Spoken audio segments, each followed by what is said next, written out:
नमस्कार बंधुओं, आप सभी का अपने YouTube चैनल में स्वागत है। इस वीडियो के अंतर्गत देखेंगे प्रकाश के परावर्तन से संबंधित कई अहम बातें। समझते हैं। टॉपिक है प्रकाश का परावर्तन। प्रकाश का परावर्तन, ठीक है। परावर्तन क्या होता है?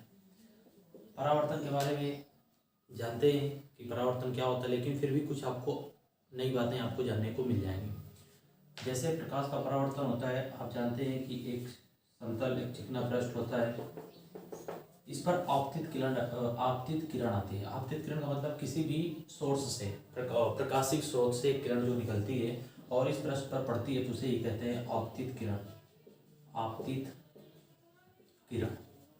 इसके बाद यहाँ पर अभिलंब मान लेते हैं और यहाँ से सीधे समतल पृष्ठ टकराने के बाद वापस लौट जाती है और इस किरण का नाम देते हैं परावर्तित किरण। इस किरण का नाम देते हैं परावर्तित किरण। आपतित, और इसे नाम देते हैं अभिलंब। इसे नाम देते हैं अभिलंब। आपतित किरण अभिलंब के साथ जो कोण बनाती है उसे बोलते हैं, उसे आई से व्यक्त करते हैं। और अब परावर्तित किरण जो अभिलंब के साथ कोण बनाती है उसे बोलते हैं परावर्तन कोण। इसे आर से व्यक्त करते हैं। इसके बाद ये जहाँ पर ये तीनों मिलते हैं इसे ओ नाम देते हैं और इस बिंदु को बोलते हैं आपतन बिंदु। आपतन बिंदु ये बोलते हैं। तो प्रकाश का परावर्तन की घटना क्या होती है? जब कोई आपतित किरण किसी चिकने पृष्ठ पर पड़ती है तो वो वापस लौट जाती है, और वापस लौटने की जो भी क्रिया है इसे ही, इस घटना को क्या कहते हैं? प्रकाश का परावर्तन कहते हैं। आपतित किरण पड़ी, परावर्तित हुई, तो इसे ही क्या कहा गया? प्रकाश का परावर्तन। अब परावर्तन के कुछ नियम होते हैं। पहला नियम होता है आपतित किरण, अभिलंब, परावर्तित किरण तीनों ही आपतन बिंदु पर ही होते हैं। पहला नियम ये बताया गया, तीनों ही एक ही तल में होते हैं। तीनों एक ही तल में होते हैं। मालूम भी होता है सबको, ये दिख भी रहा है। आपतित किरण कौन सी होती है? जो मान लो यहाँ से सूर्य से कोई किरण निकलती है, किसी और कोई भी प्रकाशिक स्रोत हो सकता है, ठीक है ना, कोई भी प्रकाशिक स्रोत आपका हो सकता है। तो यहाँ से निकलने के बाद परावर्तित हो जाती है। यही घटना क्या कहलाती है? प्रकाश का परावर्तन। तो पहला नियम क्या होता है परावर्तन का? तीनों एक ही तल में स्थित होते हैं। दूसरा नियम क्या होता है? जो ये आपतित किरण के द्वारा बनाया गया कोण, इसे बोलते हैं आपतन कोण। इसे कौन सा कोण बोलते हैं? आपतन कोण। इसे बोलते हैं परावर्तन कोण। आपतन कोण और परावर्तन कोण दोनों क्या होते हैं? बराबर होते हैं, यानी कोण आई इक्वल क्या होता है? कोण आर। कोण आई इक्वल क्या होता है? कोण आर। ये दोनों कोण क्या होते हैं? बराबर होते हैं। ये बात थी प्रकाश के परावर्तन से। अब आगे की बात जानते हैं। परावर्तन दो प्रकार से होता है, आप कह सकते हैं। परावर्तन के अगर प्रकार करें तो आप देखेंगे, परावर्तन एक होता है नियमित, एक होता है नियमित परावर्तन और एक होता है अनियमित। और इसे आप इस प्रकार से कह सकते हैं, इसे इंग्लिश में कह सकते हैं रेगुलर। रेगुलर, ठीक है। और इसे आप कह सकते हैं अनियमित, कह सकते हैं आप अनियमित परावर्तन। तो इसे क्या कहेंगे? इरेगुलर। इसे क्या कहेंगे? इरेगुलर।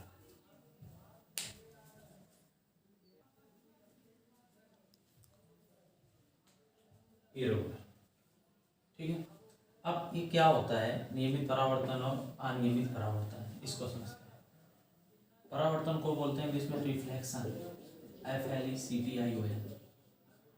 तो प्रकाश का परावर्तन हो जाएगा तो क्या हो जाएगा? Light of reflection. तो ये कौन सा हो जाएगा? पूरा नाम देख लेते हैं, रेगुलर रिफ्लेक्शन। और ये हो जाएगा इरेगुलर रिफ्लेक्शन। ये हो गया अनियमित परावर्तन। और कौन सा? नियमित परावर्तन। इसे हम नाम भी देते हैं इस प्रकार से, विसरित परावर्तन। विसरित परावर्तन। विसरित मतलब होता है फैलाव, फैलना, और इंग्लिश में बोल देते हैं डिफ्यूजन, ठीक है। तो इसे समझते हैं नियमित परावर्तन क्या होता है। नियमित परावर्तन और विसरित परावर्तन में अंतर जानते हैं।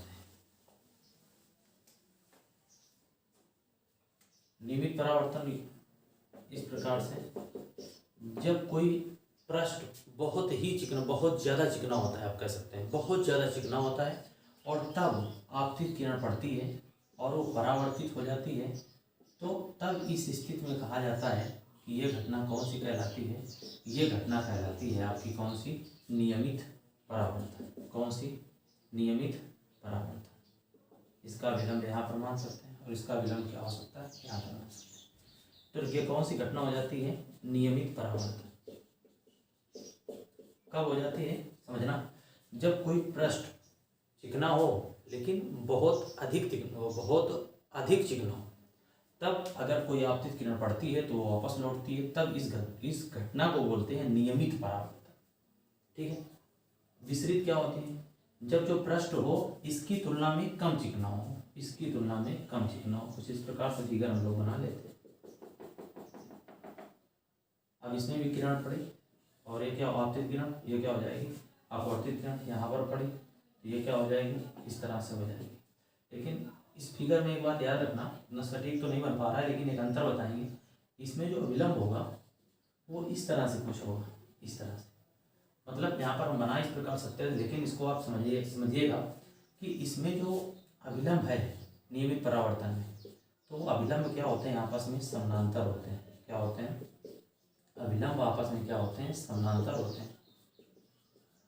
लेकिन जब ये फिगर इस प्रकार अगर बनाया जाए, यहाँ से इसको बना के इस प्रकार बना ले तो ये हमारा अविलंब इस प्रकार बनेगा।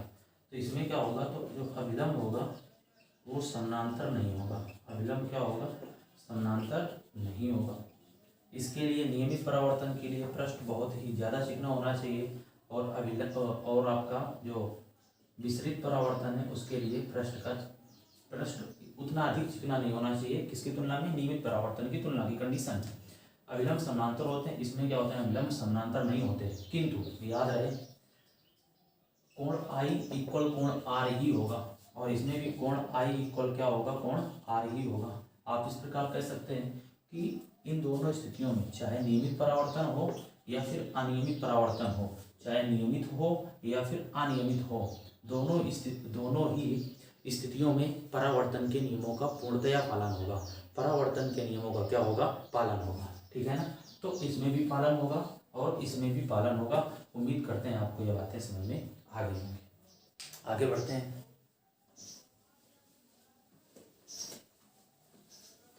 अब इसके अनुप्रयोग आप जानते होंगे, क्यों, जैसे कि हम दर्पण में अपना फेस देखते हैं तो जो घटना होती है वो क्या होती है, परावर्तन के कारण होती है। ग्रहों का चमकना, डेंटिंग पेंटिंग की जाती है और पॉलिश की जाती है, मेकअप करने की घटना, और जो झील होती है और अगर उसके ऊपर पर्वत बना दे, पर्वत का प्रतिबिंब झील पर बनना परावर्तन के कारण होता है। अब जब कोई वस्तु अगर हमें दिख रही है, मान लो कोई भी वस्तु को अगर हम देख पा रहे हैं, तो क्या होता है कि जब उसमें प्रकाश पड़ता है तो प्रकाश क्या होता है, परावर्तित होता है। परावर्तित होने के बाद हमारे नेत्रों तक पहुंचता है। नेत्रों में कहाँ पर, नेत्रों में पहुंचने के बाद रेटिना पे जाता है। रेटिना में उसका क्या बन जाता है, प्रतिबिंब बन जाता है। तब जाकर हमें क्या होती है, वस्तु दिखाई देती है। ठीक है ना, ये वस्तु दिखाई देने की घटना होती है। प्रतिबिंब कहाँ होता है, रेटिना पर, और वस्तु क्या होती है, दिखाई देती है। अब इसके बाद एक दो और बातें जानते हैं। जैसे परावर्तन की जो घटना होती है, उसके लिए कितने माध्यमों का होना जरूरी है। पहली बात तो उसमें माध्यम होगा सिर्फ एक। क्यों, आपने देखा था इस प्रकार से हमने फिगर बनाया हर एक कंडीशन में। पहला फिगर हमने इस प्रकार से बनाया था, अविलंब इसको अगर मान ले तो इस प्रकार से, माध्यम यहाँ पर किसका था, अगर वायु मान ले तो यहाँ पर भी तो वायु था। यानी इसके लिए सिर्फ एक ही माध्यम की आवश्यकता होती है। परावर्तन के लिए कितने माध्यम की, एक ही माध्यम की आवश्यकता होती है। परावर्तन के लिए एक ही माध्यम की आवश्यकता होती है। पहली बात हो गई। दूसरी बात होती है कि प्रकाश के परावर्तन की कंडीशन में, जब कोई घटना प्रकाश के परावर्तन की हो रही होती है, तब इसमें क्या परिवर्तन होता है, पूछा जाता है कि आवृत्ति में, तरंगदैर्घ्य में और वेग में क्या परिवर्तन होता है। आवृत्ति में, तरंगदैर्घ्य में और वेग में। कब, जब घटना किसकी हो, प्रकाश का परावर्तन हो, यानी प्रकाश की परावर्तन की घटना हो, तब इस स्थिति में आवृत्ति, तरंगदैर्घ्य और वेग पर क्या प्रभाव पड़ेगा, जब एक ही माध्यम में होती हैं।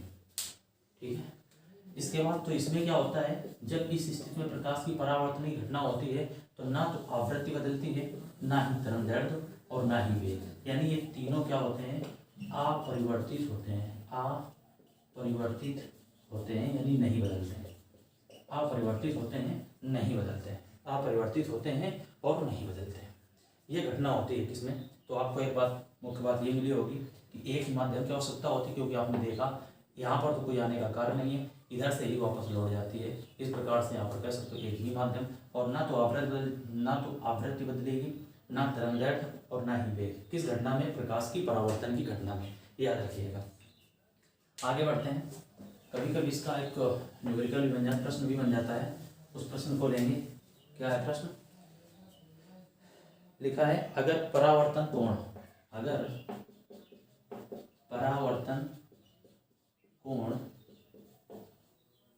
45 डिग्री से बढ़ाकर, परावर्तन कोण को 45 डिग्री से बढ़ाकर 60 डिग्री कर दिया जाए, 60 डिग्री कर दिया जाए तो आपतन कोण, तो कर दिया जाए तो आपतन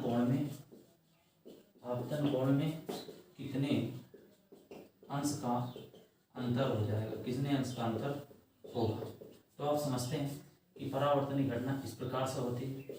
अभिलंब के साथ ये कोण आई और ये कोण क्या होता है आर, और ये दोनों कोण क्या होते हैं आपस में बराबर होते हैं, और ये दोनों कोण क्या होते हैं आपस में बराबर होते हैं। परावर्तन कोण 45 डिग्री से 60 डिग्री, यानी इसको अगर 45 से हम 60 करेंगे तो ये भी कितना हो जाएगा 60, क्योंकि दोनों इक्वल होते हैं, इसलिए कितने अंश का अंतर होगा, तो 60 में 45 क्या कर देंगे, प्लस कर देंगे, कितना आ जाएगा 15 डिग्री का क्या होगा अंतर होगा। ठीक है, इस प्रश्न का आंसर कितना है 15 डिग्री। उम्मीद करते हैं आपको ये वीडियो समझ में आया होगा। जानकारी कैसी लगी, क्या आपको वास्तव में इस वीडियो, छोटे से वीडियो के माध्यम से क्या आपको कोई नई बात, कोई नई जानकारी मिली? अगर मिली हो तो कमेंट करके अवगत जरूर कराएं, मुझे बताएं, ताकि मुझे ऊर्जा मिले और आपके लिए छोटे छोटे वीडियो के माध्यम से आपके ज्ञान में वृद्धि करा सकें। बताइएगा ज़रूर कि आपको, अगर आपने कोई नई बात इसमें सीखी है तो बताइएगा ज़रूर कि हाँ हमने सीखी है। अगर आपने नहीं सीखी है तो भी बताइएगा कि मुझे इसमें दी गई जानकारी सभी मालूम थी। ठीक है, सरस्वती माता जी आपको बुद्धि दें, सद्बुद्धि दें। धन्यवाद।